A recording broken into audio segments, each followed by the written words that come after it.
Hello दोस्तों, book glance में आपका स्वागत है। आज हम बात करने वाले हैं बुक गेटिंग थिंग्स डन की, जिसे लिखा है डेविड एलन ने। और हम इस बुक को 10 आसान पॉइंट्स में समझेंगे। पॉइंट नंबर 1, सब कुछ अपने दिमाग से बाहर निकालो, कैप्चर एवरीथिंग। डेविड एलन का पहला और सबसे ज़रूरी सिद्धांत है, जो भी आपके मन में चल रहा है उसे लिख लो। हमारा दिमाग विचारों को स्टोर करने के लिए नहीं, बल्कि सोचने के लिए बना है।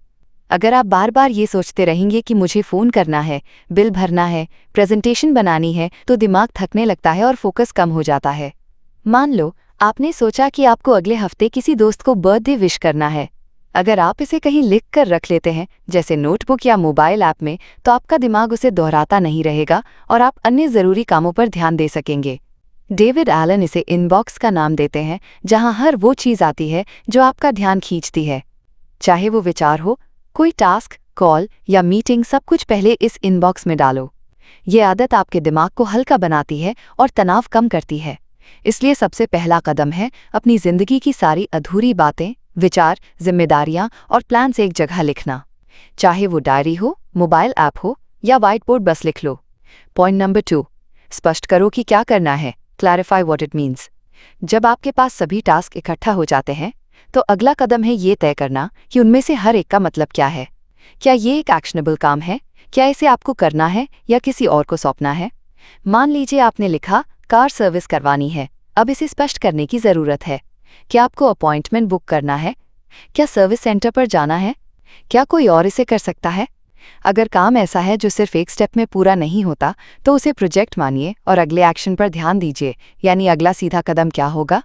जैसे सर्विस सेंटर को कॉल करना। बहुत बार लोग इसलिए तनाव में रहते हैं क्योंकि वे कामों को पूरी तरह समझते नहीं।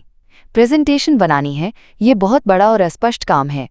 लेकिन अगर आप इसे साफ कर दें, कल तक 3 स्लाइड्स तैयार करनी है, तो काम आसान और साफ दिखने लगता है। इसलिए हर आइटम को देखें और पूछें, 1, क्या ये एक्शनेबल है? 2, हाँ, तो अगला कदम क्या है? यह आदत आपके कामों को साफ और आसान बनाएगी। पॉइंट नंबर 3, सही जगह पर सही चीज़ रखें, ऑर्गेनाइज इट प्रॉपर्ली। जब आपने तय कर लिया कि कौन सा काम क्या है, तो अगला कदम है उसे सही सिस्टम में रखना। डेविड एलन कहते हैं कि हर टास्क, आइडिया या प्रोजेक्ट को उसकी जगह मिलनी चाहिए, ताकि बाद में आसानी से उस तक पहुंचा जा सके। उदाहरण के लिए, आपने तय किया कि कार की सर्विसिंग के लिए कॉल करना है। अब आप इसे नेक्स्ट एक्शंस लिस्ट में रखेंगे, यानी अगले कामों की सूची। अगर कोई काम किसी और को सौंपना है, तो उसे वेटिंग फॉर लिस्ट में डालें।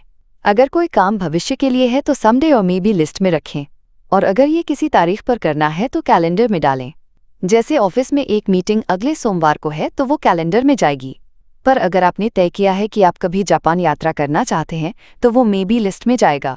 इससे क्या होगा? आपका दिमाग खाली रहेगा और ज़रूरी चीज़ें सिस्टम में रहेंगी। जब ज़रूरत होगी तो आप उस लिस्ट को देख पाएंगे। इससे भूलने की संभावना खत्म हो जाती है और मन में चिंता भी कम होती है। पॉइंट नंबर 4, सही समय पर सही लिस्ट देखें, रिव्यू सिस्टमैटिकली। सिर्फ कामों को लिस्ट में डालना काफ़ी नहीं है, उन्हें समय समय पर देखना भी ज़रूरी है। जीटीटी का चौथा सिद्धांत कहता है कि आपको नियमित रूप से, खासकर हर हफ्ते, अपने पूरे सिस्टम को रिव्यू करना चाहिए। डेविड एलन इसे वीकली रिव्यू कहते हैं। इसका मतलब है हर हफ्ते एक तय दिन बैठकर अपनी सभी list, inbox, next actions, projects, waiting for calendar आदि को एक बार फिर देखना और अपडेट करना। मान लीजिए आपने पढ़ने के लिए किताबें की लिस्ट बनाई है, लेकिन 3 हफ्ते से उसमें कुछ नया नहीं जोड़ा या पुराना नहीं हटाया, तो वो लिस्ट बेकार हो जाएगी। अगर आपने वेटिंग फॉर लिस्ट में किसी को भेजे गए ईमेल को नोट किया था, तो हफ्ते भर बाद उस पर फॉलो अप करना ज़रूरी है, वरना काम अधूरा रह जाएगा। रिव्यू करने से 2 फायदे होते हैं। एक, जो छूट गया हो वो पकड़ में आ जाता है। 2, पॉप अपने लक्ष्य और प्राथमिकताओं को फिर से स्पष्ट कर पाते हैं। ये हफ्ते भर का क्लीनअप जैसा है, जिससे आप अपनी मानसिक फाइलिंग को अपडेट रखते हैं। पॉइंट नंबर 5, कार्रवाई तभी करो जब मुमकिन हो, do what you can when you can. अब तक आपने टास्क इकट्ठा किया, समझा, व्यवस्थित किया और उसे लिस्ट में रखा। अब बारी है काम को करने की, लेकिन सवाल है कौन सा काम पहले करें? डेविड एलन कहते हैं कि इसके लिए 4 चीज़ें देखें। 1, आप कहाँ हैं, कॉन्टेक्स्ट। 2, आपके पास कितना समय है। 3, आपकी ऊर्जा कितनी है। 4, प्राथमिकता क्या है। उदाहरण के लिए, आप ऑफिस में हैं और आपके पास 15 मिनट का खाली समय है। ऐसे में आप फ़ोन कॉल लिस्ट से कोई छोटा कॉल कर सकते हैं।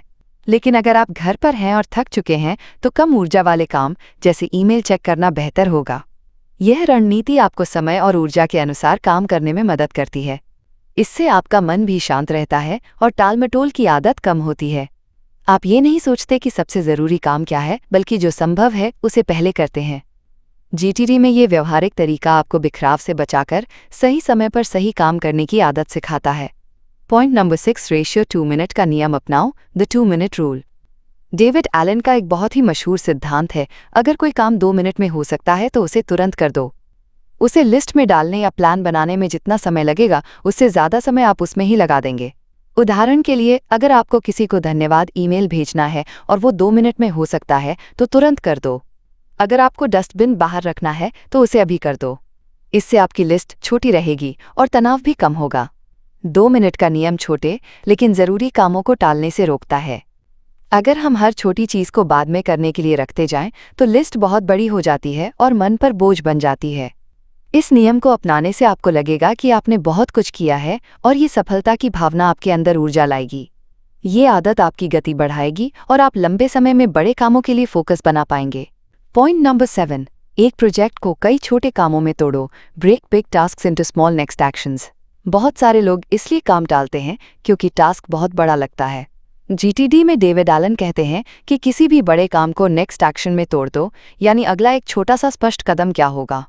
उदाहरण के लिए, बुक लिखनी है एक बड़ा काम है, लेकिन अगर आप इसे अगले चैप्टर के लिए रिसर्च करना या 10 मिनट टॉपिक पर सोच लेना में तोड़ दें तो शुरुआत करना आसान हो जाएगा। प्रोजेक्ट चाहे कितना भी बड़ा हो, जब तक उसमें पहला छोटा एक्शनेबल स्टेप तय नहीं करते वो भारी लगता है, और ये भारीपन ही हमें टालमटोल की ओर धकेलता है। इसलिए जीटीडी की आदत बनाइए, बड़े काम को छोटे और स्पष्ट नेक्स्ट स्टेप में बदलिए। इससे आपको पता रहेगा कि शुरुआत कहाँ से करनी है और आप बिना मानसिक उलझन के आगे बढ़ सकेंगे। पॉइंट नंबर 8, भरोसेमंद सिस्टम बनाओ, build a trusted system. GTD का मूल संदेश है कि आपका दिमाग भरोसे करने के लिए है, याद रखने के लिए नहीं। इसलिए हर काम, आइडिया, इवेंट या योजना को एक भरोसेमंद सिस्टम में रखें जहां से आप जब चाहे तब देख सकें। ये सिस्टम डिजिटल हो सकता है जैसे टूडोइस्ट, नोशन या गूगल कैलेंडर, या फिर फिजिकल जैसे डायरी या प्लानर। फर्क इससे नहीं पड़ता कि सिस्टम कैसा है, फर्क इससे पड़ता है कि आप उस पर भरोसा करते हैं या नहीं।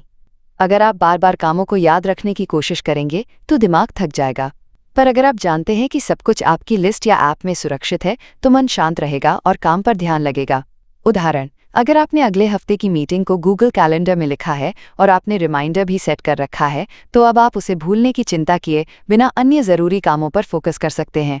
भरोसेमंद सिस्टम बनाना जीटीडी का दिल है, क्योंकि इससे ही आपकी मानसिक आज़ादी मिलती है। पॉइंट नंबर 9, नियमित समीक्षा से सुधार होता है, improve through reflection and review.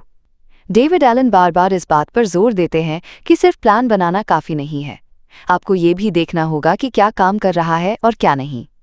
इसलिए हर हफ्ते अपने सिस्टम का रिव्यू करो और देखें कि कौन से प्रोजेक्ट आगे बढ़ रहे हैं और कौन रुके हुए हैं। मान लीजिए आपने फिटनेस प्रोजेक्ट शुरू किया था, लेकिन पिछले 2 हफ्तों से कोई प्रगति नहीं हुई। अगर आप हफ्ते में एक बार बैठकर सोचें कि रुकावट कहाँ है, तो आप समाधान खोज सकते हैं। जैसे शायद आपने जिम जाने का समय ठीक से तय नहीं किया। रिव्यू से न सिर्फ चीज़ें ट्रैक पर रहती हैं, बल्कि आत्म मूल्यांकन भी होता है। ये आपको स्पष्टता देता है कि आपका समय कहाँ जा रहा है और क्या आपको दिशा बदलने की ज़रूरत है। जीटीडी में वीकली रिव्यू एक आत्मनिरीक्षण की प्रक्रिया है जिससे आप अपने लक्ष्य और आदतों से दोबारा जुड़ते हैं। पॉइंट नंबर 10, जीटीडी सिर्फ एक सिस्टम नहीं, जीवन शैली है। GTD is a way of life. अंत में डेविड एलन ये बताते हैं कि जीटीडी सिर्फ एक प्रोडक्टिविटी तकनीक नहीं है, ये एक सोचने और जीने का तरीका है। जब आप इस सिस्टम को अपनी आदत बना लेते हैं तो काम के बोझ से डर नहीं लगता, उलझन कम होती है और संतुलन बना रहता है। जीटीडी आपको ये सिखाता है कि कैसे कोई भी काम, चाहे वो व्यक्तिगत हो या प्रोफेशनल, साफ तरीके से किया जाए। जैसे किसी छात्र के लिए ये पढ़ाई को ट्रैक करने का तरीका बन सकता है, तो किसी प्रोफेशनल के लिए ये टीम मैनेजमेंट में मददगार हो सकता है। उदाहरण के लिए, एक बिजनेस ओनर अपने सभी क्लाइंट मीटिंग, प्रोजेक्ट डेडलाइन और ईमेल फॉलोअप को जीटीडी सिस्टम से ट्रैक करता है। इससे वो कभी कुछ भूलता नहीं और तनाव भी नहीं होता। जीटीडी आपको मानसिक शांति देता है, क्योंकि आप जानते हैं कि सब कुछ आपकी पकड़ में है। ये आपको ज़्यादा फोकस्ड, शांत और प्रोडक्टिव बनाता है, और यही इसे एक लाइफस्टाइल बनाता है।